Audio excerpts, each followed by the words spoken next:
Muito bem, a gente colocou na tela aí todos os caras que o São Paulo vendeu, os valores e tudo mais, que se você somar todo mundo, talvez não dê um jogador que o Palmeiras tenha vendido. Não estou nem falando do Estevão nem do Endrick, estou falando de outros jogadores aí que pingaram. Não dá o Vitor Reis, que talvez os palmeirenses não sabem nem a cara do Vitor Reis, né, do palmeirense ou do menino lá, o Riquelme, que está saindo, ou outros que saíram.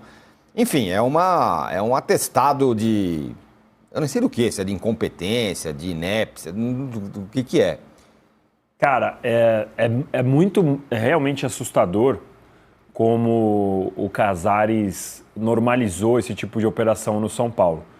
É muito assustador mesmo, porque você vê esse jogador sendo vendido por 6 milhões de euros e, como a gente disse aqui, o Vitor Reis, ele jogou 5, 6 partidas no Palmeiras como titular e foi vendido por 35.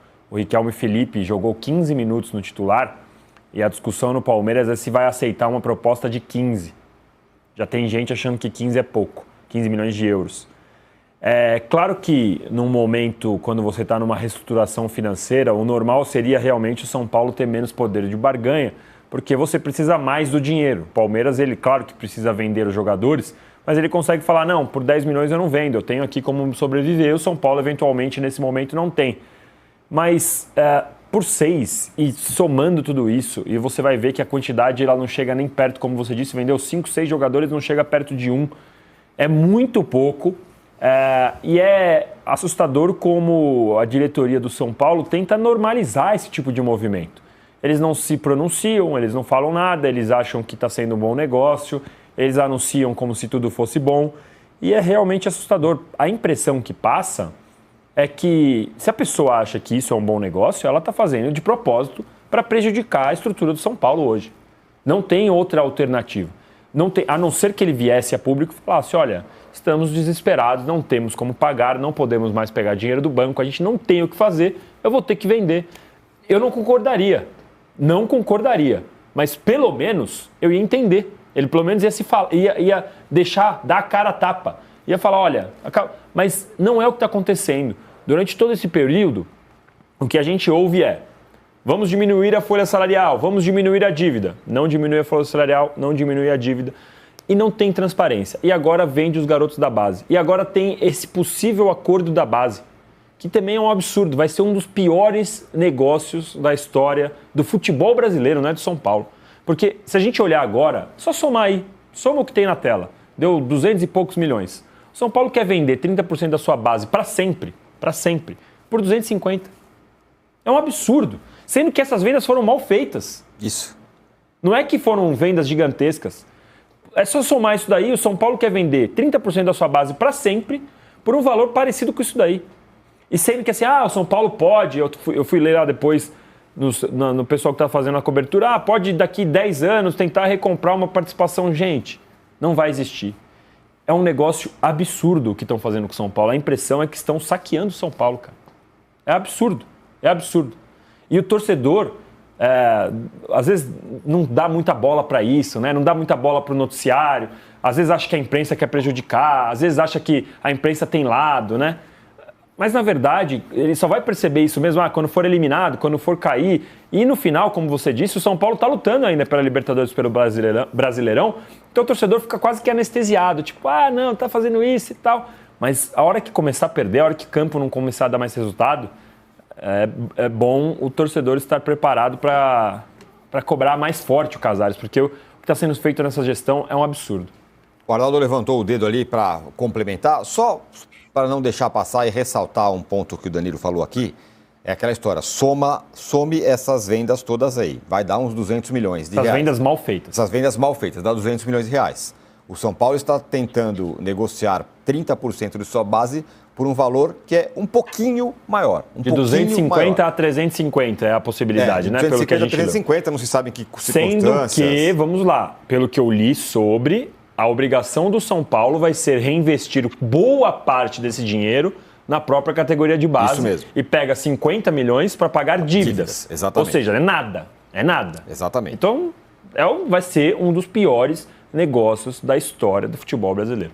O que não está sendo o pior negócio é você dar like. Estamos num momento elauto, assim. Muitos muitas visualizações, mas queremos likes. Então, por favor, dê like. Somos a live mais assistida de futebol no Brasil nesse momento, tá? Então, agora precisamos corresponder isso com likes. Deem likes pra gente. Mas diga, Arnaldo, você levantou o dedinho. Não, só para completar o raciocínio do Danilo. Essa gestão, ela tinha todas as condições e respaldo, se fosse clara, para vender um plano de austeridade ao torcedor, incluindo, se fosse o caso, a venda da geração 2006 inteira por um fim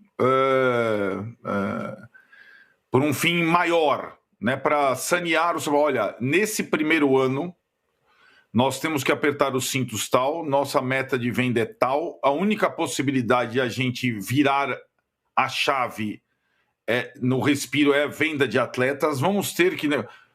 O torcedor compraria.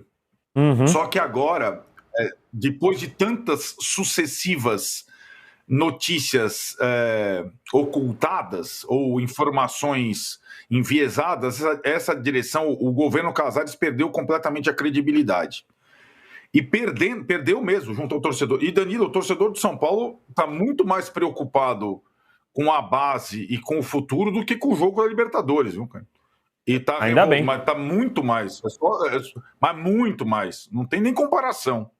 A ponto de estar meio que pensando 10 vezes se vai ao jogo da Libertadores por conta do ingresso caro cobrado por esse presidente, por exemplo, né?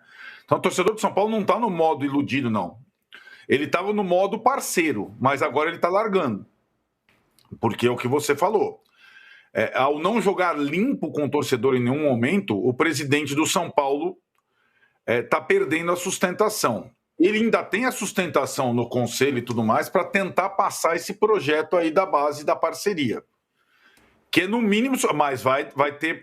Agora ele vai ter mais dificuldade do que ele teria. Essa coisa de passar com muita margem e tal, porque esse movimento de 2025, essa venda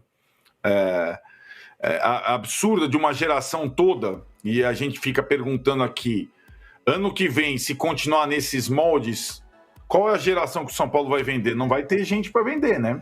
Se for nessa dependência equivalente. Esse movimento desse ano, ele prejudica o São Paulo atual e dos próximos anos. O movimento da venda de 30% da base pode prejudicar o São Paulo pelo resto da sua vida. É o que o Danilo está falando. É uma coisa que vai além, né, além dessa gestão Casares, além do centenário, além de tudo mais, né? Então, é essa situação que se coloca, e por não jogar limpo o tempo, em nenhum momento, e por não ter coragem de debates, entrevistas, questionamentos e tudo mais, esse governo perdeu a credibilidade de negociar, de representar o São Paulo, né? E olha que ele teve todas essas condições. De novo, o ano passado terminou com o São Paulo sem ganhar nada, mas com o torcedor disposto a ter um ano complexo, mas não um ano sendo sacaneado, né? Com informações equivocadas, enviesadas, com esse culto à base, quando na verdade estão querendo vender. E como disse, o verbo do Danilo é forte, mas pode ser estão saqueando a base. Aí o torcedor, por mais fanático que ele seja, ele não é bobo, né? E ele percebe o que está acontecendo. Eu só lamento, de fato, porque quem está vestindo a camisa do São Paulo no dia a dia dos jogos, a comissão técnica, os jogadores, para mim estão tendo um comportamento exemplar, não compatível com quem os governa. Porque, de fato, no campo, além de não ter os jogadores da base e os mais experientes que estão sempre machucados, o miolo ali todo e o técnico estão indo muito acima da expectativa. Muito acima da expectativa. Esses caras merecem o respeito do São Paulino. O Crespo, o Rafael, o Alan Franco. Acabou. Quem comprou do São Paulo barato, comprou. Ninguém mais compra do São Paulo barato, não. São Paulo agora, felizmente, graças ao trabalho de tanta gente, sabe, da diretoria feminina, do presidente Júlio, de todo mundo, agora a gente tem condição de vender pelo que a gente acha que vale. Quem comprou jogador do São Paulo barato, comprou. Quem não comprou, não compra mais. Mas não é por gestão, convicção ou boa administração. É porque a diretoria já vendeu todos e o estoque está esgotado. Enquanto o rival de muro do São Paulo, o Palmeiras, revela jogadores que brilham na equipe principal, geram valores absurdos pro Verdão, faturando mais de 1 bilhão em venda de jogadores, o tricolor paulista, conhecido como um dos maiores formadores de atletas do mundo, dá aula de amadorismo e destrói as suas categorias de base, negociando bons jogadores a preço de banana e deixando a torcida completamente desanimada e desolada sobre o futuro do clube. O Henrique Carmo é mais uma grande promessa do São Paulo que tá deixando o Morumbis por um valor ridículo para jogar em um mercado sem visibilidade e que mostra mais uma vez a incompetência dessa diretoria. Mas você sabe do que é que eu tô falando? Sabe por que o Henrique Carmo foi vendido, por quanto e para onde ele vai? Bom, Paulo, é como fizeram questão de pedir pro garoto dizer que ele insistiu para sair. Uma tentativa bizarra da diretoria de transferir responsabilidade, de justificar o próprio amadorismo. Porque o São Paulo é cercado, é administrado por amadores. E cara, sem entrar muito, sem ser muito profundo, a gente já pode dizer que é um péssimo negócio pro tricolor.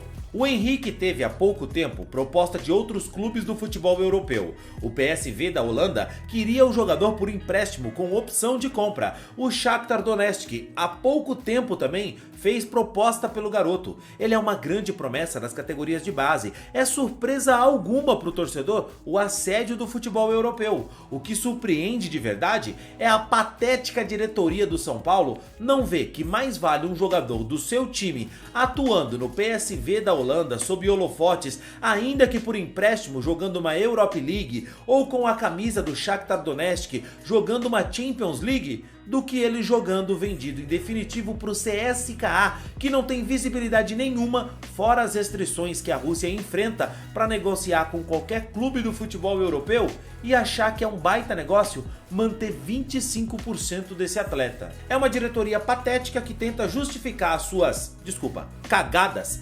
como coisas inevitáveis. E o Willian nos vendeu por 9 milhões de libras com 20% de direito econômico do que aconteceu na vida dele. Não foi ruim, muita gente falou que era preço de banana. O Willian ainda não está performando e eu torço para que ele performe, porque nós temos 20%. Mas é assim, se não ia perder, o Willian ia ficar lá, não sei se ele ia jogar e inibir a chegada de outro. É assim o Ferreira saiu agora, numa necessidade, e nós temos o Henrique.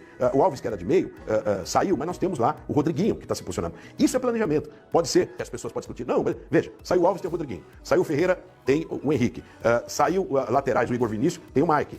Claro, o Moreira podia ter ficado, podia, mas ele passou num limite que não estava mais sendo utilizado pela comissão técnica. Quem escala também são os profissionais. Então nós temos que ter esse panorama que justifica preço. Então as pessoas às vezes não entendem muito bem do preço de banana e muito menos de um preço de um atleta de alto. Sim, é bom o torcedor saber e se lembrar que o Henrique Carmo não é o primeiro e nem vai ser o último dessa geração que foi vendido por esse preço irrisório. O Willian Gomes deixou o São Paulo assim, Lucas Ferreira, o Moreira e agora o Henrique. Todos promissores, mas nunca vamos saber o quanto eles poderiam ser e por quanto poderiam deixar o tricolor, porque a diretoria tá pouco se lixando pro clube e pro futuro do São Paulo. É mais fácil vender garotos promissores e trazer nomes como Emiliano Rigoni. Pois é, isso faz muito sentido para a diretoria. Não se pensa em formar um futuro para o clube, incluindo os torcedores se aproximando da equipe ao se identificarem com promessas que são reveladas pelo São Paulo. É claro que hoje qualquer clube é obrigado a negociar seus jogadores para equilibrar as contas. A gente entende isso. O futebol ficou claro e o Brasil é um país formador. Mas é preciso pensar e ter um projeto, ter um limite definido para essa saída de jogadores. O Rogério Ceni já falava disso lá atrás. Mas eu tenho certeza que o presidente e a direção, assim como estão se preocupando também a necessidade de venda, mas eu acho que São Paulo é time para vender jogador acima de 10 milhões de euros. Se não, tem que dar outro jeito, temos que arrumar dinheiro de outra maneira. Acima de 10 milhões de euros, ok, eu acho que aí nós temos que já pensar, planejar e numa Série B Não tem vergonha nenhuma. Nós não precisamos trazer jogadores caros, mas destinar 10, 20% daquele valor para que a gente traga uma peça de reposição e tente. O São Paulo formou assim grandes times. São Paulo formou grande time vindo do Goiás, quando o Goiás estava na Série B. São Paulo contratou vários jogadores de times melhores. Não tem problema, nós não precisamos de nome. Nós precisamos de desejo, alma, vontade. É isso que nós precisamos. Reinvestir parte do que for e ter uma programação com um pouquinho de antecedência para a gente encontrar esse jogador. E eu acho que uma venda bem feita, mais tomar a venda do Antony, eu acho que atinge as necessidades do, como é que é o nome? Orçamento, né? Que também nunca foi cumprido. Vamos ser bem sinceros, porque senão não tinha 700 milhões em dívidas se tivesse sido cumprido todo ano. O Henrique vai para um futebol onde provavelmente ele vai conseguir jogar bem. O pouco que se viu do garoto foi muito animador para o torcedor do São Paulo, mas não dá para dizer o quão bem ele vai conseguir se sair na Rússia. E, infelizmente, a diretoria tirou do torcedor o prazer de ver surgir uma estrela no clube, de ver ele se firmar no time como ídolo antes de ir para o futebol europeu, e normalmente, se respeitado esse processo, sairia por valor astronômico e não por qualquer... Pausa de 5 segundos para pedir a sua ajuda ao nosso canal com o seu like e se inscrever se ainda não for um inscrito. Você que é fã aí da base, que acompanha bem a base, você se preocupou com essa venda, não se preocupou, Grécio? Boa noite, Pirroni, boa noite, Marcão, boa noite aos ouvintes. Cara, muito preocupado com a venda, pelos valores e também tem a questão da próxima safra, né, que eu venho falando há um tempo, da próxima safra. Cara, 2026 o negócio vai ser difícil pro São Paulo. Sendo bem sincero com vocês, o negócio vai ser bem difícil pro São Paulo. Tem a questão do Henrique ser um jogador que tava crescendo na temporada, tava indo já bem. É um jogador que podia entregar pro São Paulo, né, no decorrer do ano agora. E, cara, a gente perde um jogador que podia entregar dentro de campo e podia entregar no final do ano mais, porque o jogador ia se valorizar. E por conta dos problemas financeiros, a gente já foi obrigado a vender agora. Boa noite, Marcão. Você que chegou com essa bomba, né?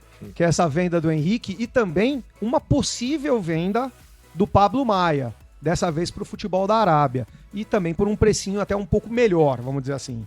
Mas mesmo assim, né? É o São Paulo da gestão Casares aí dizimando a geração 2006, é isso? 2006. Foi 2006 a geração? 2006. Dizimando a geração 2006. Ó, a gente até botou na tela, Marcão, de manhã a gente estava até batendo papo, né, falando da nossa pauta, que o São Paulo iria vender um jogador. Que teria que vender um jogador até o fim do ano para você equilibrar as contas, vamos dizer assim, colocar as contas no azul. E a gente estava especulando com essa tela aí qual jogador seria vendido. Teria o Rodriguinho, né? A gente falou sobre isso, né, Grécio, de manhã. Teria o Henrique Carmo ali, que foi o bola da vez. E eu até coloquei como especulação o Bobadilla e o Ferrarese, estão vivendo um ótimo momento, são jogadores de seleção, né? Para serem vendidos até o fim do ano, ou na janela do fim do ano. E aí, Marcão, essa venda aí do Henrique, ainda mais por esse valor que está especulado aí, o que você entende com essa venda aí do São Paulo? Bom, primeiro que pra mim, boa noite, Grécio, Perrone, amigos. Bom dia, boa tarde também, não sei a hora que vocês vão estar vendo, mas hoje, pra quem tá no ao vivo... Bom dia, boa noite, porque tem gente que assiste da Austrália. E outra, tem a galera da Austrália também aqui, tem. que tá na audiência. Mas enfim... Aliás, o Henrique Carmo já tinha sido vendido na Austrália. Verdade, lá as coisas acontecem antes. Mas pra mim é revoltante, Perrone e amigos. É outro jogador que o São Paulo não vende, ele doa. Né? Já foi assim com o William Gomes, já foi assim com o Lucas Ferreira, já foi assim com o Matheus Alves, então é outro jogador que o São Paulo tá dando de mão beijada aí pro futebol europeu. Ai, mas Marcão, ele tá indo pro CSK, mas o São Paulo ainda fica com 20%. Irmão, desde quando o futebol russo serve de vitrine pra alguém?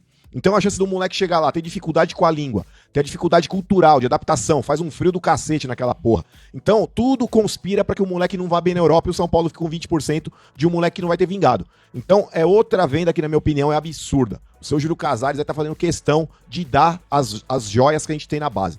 Obviamente, se a gente for comparar com outros atletas que foram vendidos recentemente, é o caso do Estevão, o Henrique Carmo tá no mesmo patamar do Estevão? Não tá. Mas era um moleque que era pra ir no mínimo por 15 milhões de euros, no mínimo. Só que o que acontece, o Perrone?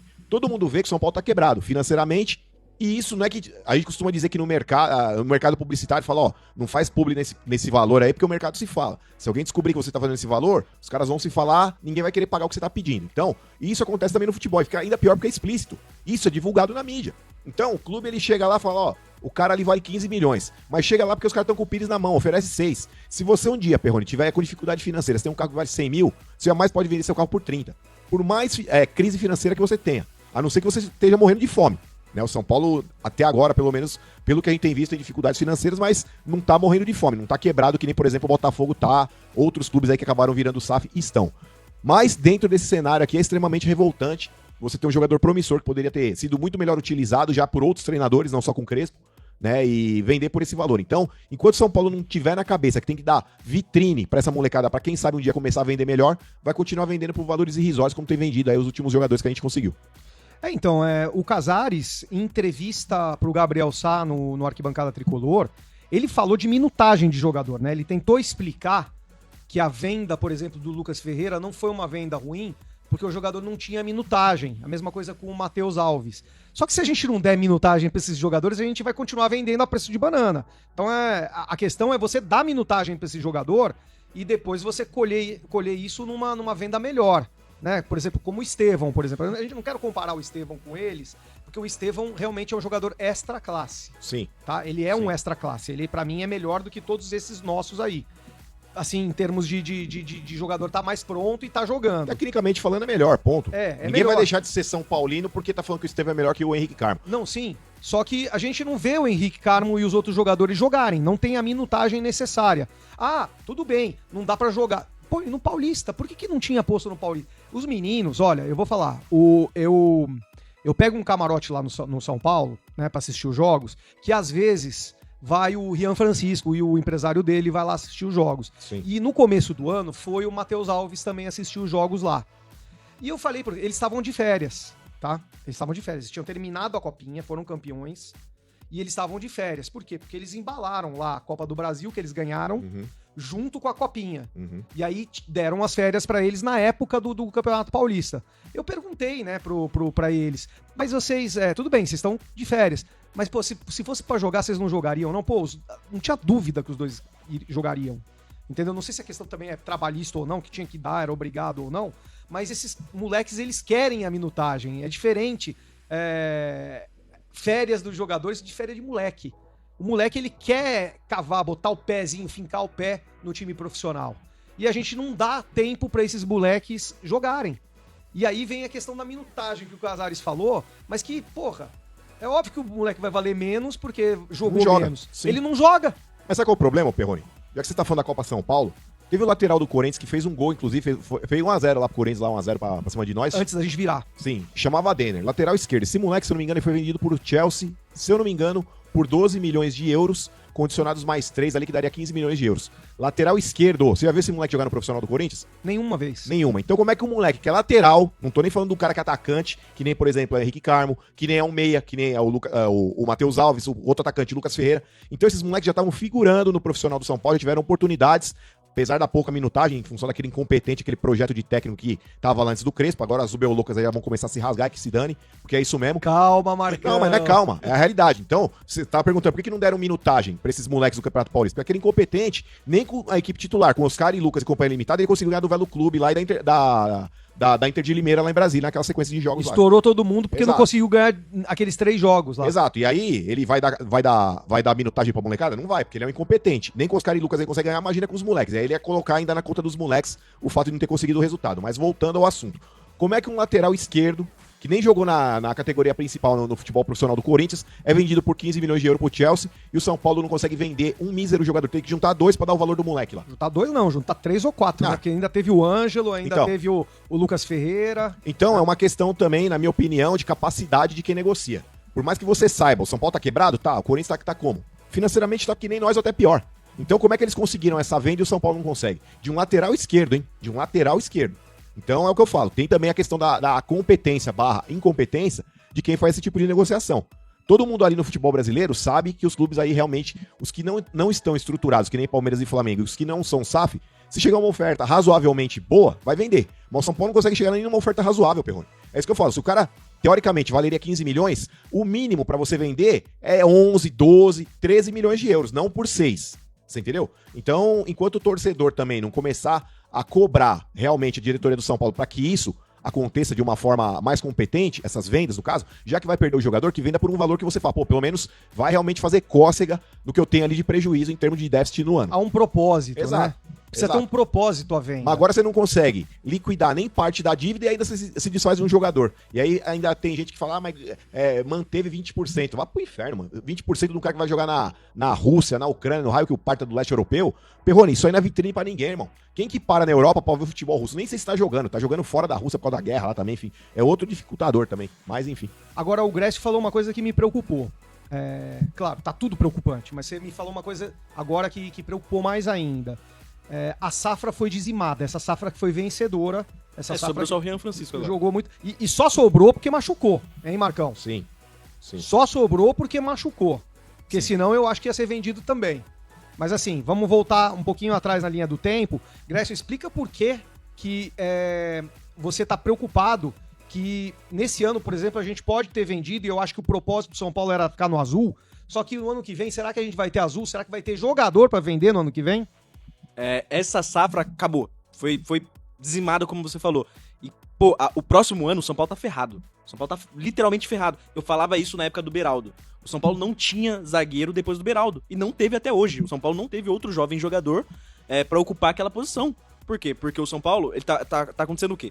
O São Paulo em 2019, 2020, quando vendeu o Antony, o São Paulo não tinha um outro jogador. O São Paulo teve obrigações financeiras, como tá tendo hoje, 2020 para 2025. O São Paulo tá tendo obrigações financeiras para vender mais jogadores. Naquela época teve obrigação financeira para vender o Antony, vendeu. Não tinha outro jogador. O São Paulo teve dificuldades para ter um ponta, né? Eu acho que era o Rogério Ceni que toda a coletiva pedia um ponta pro São Paulo. E o São Paulo teve dificuldade porque vendeu o seu ponta. Aí, agora, tá vendendo o seu meia, que não tem, com a saída do Oscar. Agora, graças a Deus que o Rodriguinho tá jogando bem, né? Que provavelmente vai ser o próximo a sair na próxima janela, que o São Paulo vai ser obrigado novamente a vender. Então, assim, quando sai... Fala, Grécio, das próximas gerações. O que a gente tem lá que a gente pode confiar? Que pode subir no profissional e pode se dar bem? A gente, pra essa posição, a gente tem o TT no Sub-20, mas, assim, é um jogador que é pra 2 anos. Pra 2, 3 anos. O Nicolas, por exemplo, é um jogador que é uma promessa, é um grande lateral esquerdo de grande potencial no São Paulo. Tanto é que eu acho que eles iam vender o Patrick, que era pra botar o Nicolas no lugar. Sim. Né, pra ser o terceiro lateral e subir depois que o Wendel ou o Enzo saírem do clube, etc. É só o Nicolas? Desse time preparado é só o Nicolas. Pro ano que vem? Pro ano que vem. Ainda tem o Igão, zagueiro, mas pelo que vem mostrando nos treinamentos, que ele vem treinando com os profissionais, ele sempre cai pro Sub-20, e no Sub-20 a zaga tá indo muito mal, tipo assim, os números são terríveis no Sub-20, então provavelmente é porque ele não tá preparado. Então assim, tem o Nicolas, como eu falei, a posição do Henrique é o TT, mas é pra daqui a 2, 3 anos, 2026, do jeito que levaram o São Paulo, 2026 o São Paulo tá ferrado, porque não vai ter condições, porque o que tá salvando o São Paulo nesses anos é a base. O São Paulo não vai ter jogador pra vender. E aí, o que vai salvar o São Paulo? O que vai fazer o São Paulo respirar financeiramente? E outra, a gente tem que falar uma coisa, a gente sempre fala do problema, mas quem fez esse problema? Quem fez esse problema... Essa diretoria que está, não foi só a última, porque o Júlio Casares também fazia parte do Conselho de Administração de São Paulo antes, na época do Leco, fazia parte do Conselho de Administração. O Belmonte, companhia, fazia parte do Conselho Deliberativo. Então, se vota a parte financeira de São Paulo, são eles que votam, há vários anos. Como eu falei, eu citei o Antony em 2020, que foi vendido pra respirar, e até hoje São Paulo tá tentando respirar pra fechar no azul. E 2026, eu tô falando, 2026 São Paulo tá ferrado. Mas cuidado, viu, Grécio? Você tá falando aí que o São Paulo não vai ter ninguém na base pra poder vender. Não esquece que o São Paulo tá vendendo 30% aí pra acionistas pro fundo aí. Então, se você falar desse jeito, é capaz de... O São Paulo fechou seu elenco na janela de transferências com a contratação de Emiliano Rigoni para suprir as ausências de Jonathan Calleri e André Silva. Ambos estão de fora por lesões ligamentares de longo prazo. No entanto, o tricolor ainda pode fazer uma grande movimentação e buscar um centroavante multicampeão. Isso porque mesmo com a janela de transferências fechada, as equipes possuem permissão para contratar jogadores livres no mercado até esse fim de semana. Por consequência, o nome do centroavante camaronês Vincent Aboubakar, sem contrato desde julho, está no radar do São Paulo. De acordo com a ESPN, o jogador tem conversas em andamento com o tricolor e há chances dele reforçar o elenco de Hernan Crespo para o restante da temporada. Aboubakar encerrou sua passagem pelo futebol turco em rescisão amigável com o Ataspor. Na última temporada atuou em 28 partidas contribuindo com 8 gols e 2 assistências. Ainda segundo o jornalista Jorge Nicola, há um interesse mútuo em fechar o acordo. Aboubakar, inclusive, aceitou reduzir sua pedida salarial para encaminhar um contrato com o São Paulo. Dessa forma, o jogador pede cerca de R$900 mil por mês, livres de impostos, para vestir a camisa do clube. E aí, torcedor, você aprova a contratação de Aboubakar pelo São Paulo? Deixe a sua opinião abaixo nos comentários para que a diretoria do Tricolor saiba o que pensa a sua imensa torcida.